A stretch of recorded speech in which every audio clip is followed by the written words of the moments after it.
अध्याय 8 इतिहासकार और उसके तथ्य। इतिहास क्या है? यह कोई सरल प्रश्न नहीं है। कोई इस प्रश्न को निरर्थक या अनावश्यक न समझ ले। इसलिए मैं E.H. Car Cambridge modern history के पहले और दूसरे संस्करणों से क्रमशः 2 अंश उद्धृत करना चाहूंगा। कैम्ब्रिज यूनिवर्सिटी प्रेस सिंडिकेट के सदस्यों के समक्ष अक्टूबर 1896 में अपनी रिपोर्ट प्रस्तुत करते हुए एक्टन लिखते हैं, 19वीं शताब्दी ने हमें ज्ञान की जो संपूर्णता दी है, उसको बहुसंख्यक पाठकों के लिए लाभदायक बनाने का हमको यह अद्वितीय अवसर मिला है। श्रम के न्यायपूर्ण बंटवारे से हम इसे संपन्न करने में सफल होंगे और हम हर पाठक के लिए अंतर्राष्ट्रीय शोध के परिपक्व परिणाम तथा सभी दस्तावेज सुलभ कर सकेंगे। हम अपनी पीढ़ी में अंतिम इतिहास नहीं लिख सकते, लेकिन हम परंपरागत इतिहास को रद्द कर सकते हैं और इन दोनों के बीच प्रगति के उस बिंदु को दिखा सकते हैं जहां हम पहुंचे हैं। सभी सूचनाएं हमारी मुट्ठी में हैं और हर समस्या समाधान के लिए पक चुकी है।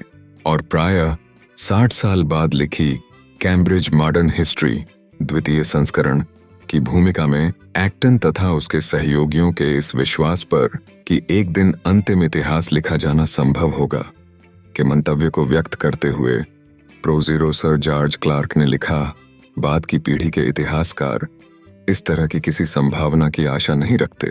उन्हें उम्मीद है कि उनकी कृतियों को पीछे छोड़ जाने वाली कृतियां बार बार लिखी जाएंगी। वे मानते हैं कि अतीत का ज्ञान उन्हें एक या अधिक मानव मस्तिष्कों के माध्यम से प्राप्त हुआ है, उनके द्वारा समायोजित है और इसलिए उनमें इस तरह के अवैयक्तिक तथा आधारभूत तथ्य नहीं हो सकते जो बदले न जा सकें।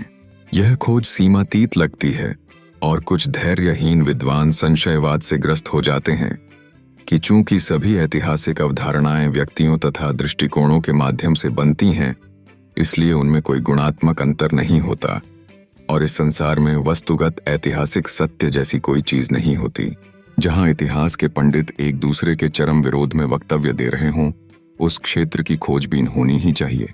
आशा करता हूं कि मैं पर्याप्त रूप से इस अधुनातन ज्ञान की पहचान रखता हूं कि 19वीं शताब्दी के 90वें दशक में जो कुछ लिखा गया वह बकवास था, किंतु मैं स्वयं को इतना अधिक सक्षम नहीं पाता कि 1950 ईस्वी में जो कुछ लिखा गया वह निश्चय ही अर्थवान है। इस दृष्टिकोण को स्वीकार कर लूं। वस्तुतः आपको लग रहा होगा कि यह पड़ताल इतिहास की प्रकृति से कहीं बृहत्तर क्षेत्र में हमें ले जा सकती है।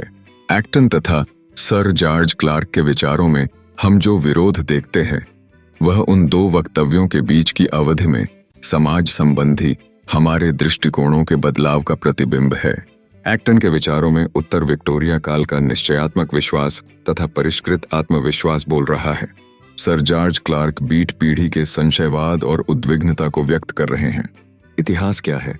जब हम इस प्रश्न का उत्तर देने की कोशिश करते हैं, तब जाने अनजाने समय में अपनी अवस्थिति को प्रतिध्वनित करते हैं और हमारा उत्तर उस बृहत्तर प्रश्न का एक भाग होता है कि जिस समाज में हम रहते हैं उसके बारे में हम क्या सोचते हैं।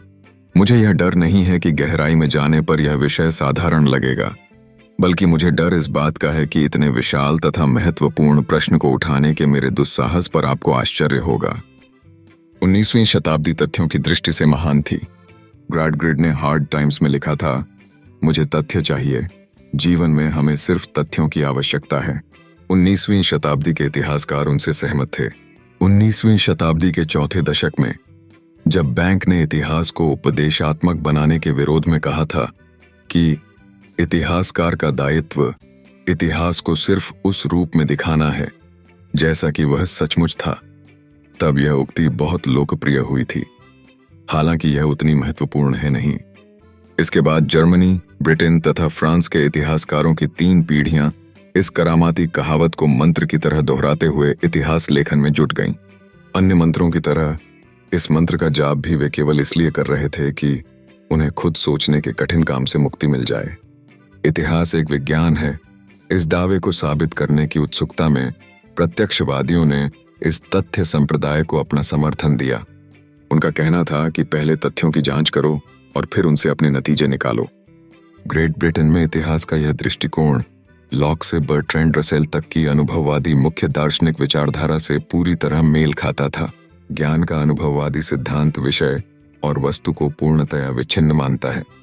इंद्रियों के अनुभव की तरह तथ्य अध्ययन करने वाले पर बाहर से प्रभाव डालते हैं और उसकी चेतना से स्वतंत्र होते हैं। इन्हें ग्रहण करने की प्रतिक्रिया निष्क्रिय होती है। इतिहास एक ऐसा विषय है जो समय की गहराइयों में छिपे तथ्यों को उजागर करता है। यह केवल अतीत की घटनाओं का संग्रह नहीं, बल्कि उन घटनाओं का विश्लेषण है जो समाज की धारा को आकार देती हैं। एक्टन और सर जॉर्ज क्लार्क के विचारों के बीच द्वंद्व यह दर्शाता है कि इतिहासकारों का दृष्टिकोण समय के साथ बदलता है। अतीत को समझने की हमारी ललक एक निरंतर प्रक्रिया है, जहां हम विषय के विविध दृष्टिकोणों से समझ विकसित करते हैं। इस संदर्भ में इतिहास एक दर्पण की तरह है जो हमें हमारी पहचान और मूल्यों का एहसास कराता है। यह हमें बताता है कि हम कहां से आए हैं और हमारी यात्रा का मार्ग क्या हो सकता है। इसलिए इतिहास केवल एक अध्ययन का क्षेत्र नहीं, बल्कि हमारे समाज में संवाद और प्रतिबिंब की आवश्यकता का एक अनिवार्य हिस्सा है।